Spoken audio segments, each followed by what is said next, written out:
నమస్తే. ABT TV న్యూస్కి స్వాగతం. నేను మీ శ్రావణి. ఆంధ్రప్రదేశ్ ముఖ్యమంత్రి జగన్మోహన్ రెడ్డి రాజీనామా చేశారు. ఇక టీడీపీ అధినేత చంద్రబాబు నాయుడు ప్రమాణ స్వీకారానికి ఏర్పాట్లు మొదలయ్యాయి. ఈ నెల 9వ తేదీ ప్రమాణ స్వీకారం అమరావతిలో జరగనున్నట్లు తెలుస్తోంది. ఆంధ్రప్రదేశ్ సచివాలయం ఐటీ విభాగంలో బుధవారం ఉదయం పోలీసు అధికారులు తనిఖీలు నిర్వహించారు. ఐటీ కమ్యూనికేషన్ విభాగంలో కంప్యూటర్ల నుంచి డేటా తస్కరణకి, డిలీట్ చేయడానికి ప్రయత్నాలు జరిగాయన్న ఆరోపణల నేపథ్యంలో ఈ తనిఖీలు నిర్వహించారు. ఇక కేంద్ర లోక్సభలో అత్యధిక స్థానాలు కైవసం చేసుకున్న ఎన్డీఏ కూటమి ప్రభుత్వం ఏర్పాటుకు సిద్ధమవుతోంది. ఈరోజు ప్రధానమంత్రి మోడీ నివాసంలో కేంద్ర కేబినెట్ సమావేశమైంది.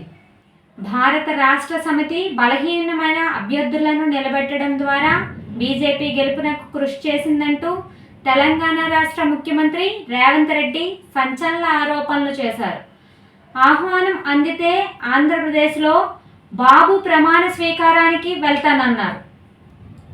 అసాధారణ విజయాన్ని సొంతం చేసుకున్న కూటమికి తెలుగు చలనచిత్ర పరిశ్రమ ప్రముఖుల నుంచి శుభాకాంక్షలు వెల్లువెత్తుతున్నాయి.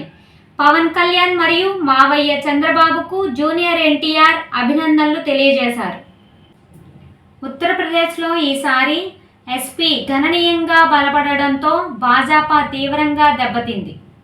సగానికి పైగా సీట్లు సమాజ్వాదీ ఖాతాలో పడ్డాయి.